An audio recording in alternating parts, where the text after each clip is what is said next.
This is the practice test for ratios, proportions, and percents, and we are looking at problem number 6. The problem says the ratio of men to women at a company is 1 to 2. How many male employees are there if there are 600 females?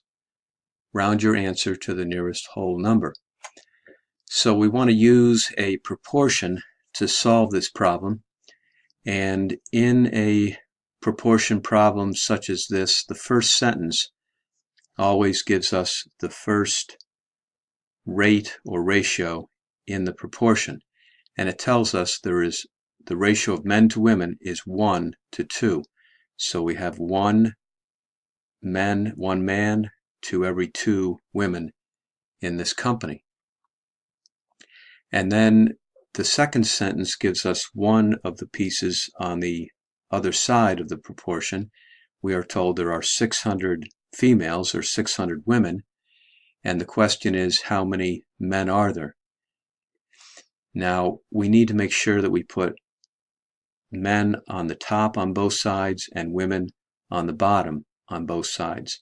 The same things on both sides, top and bottom, to set the proportion up properly. Once we have it set up, now we look for the two numbers across from one another, the 1 and the 600. We multiply them, and then we divide by the leftover number. 600 divided by 2 gives me 300 men, and that's my answer, letter A.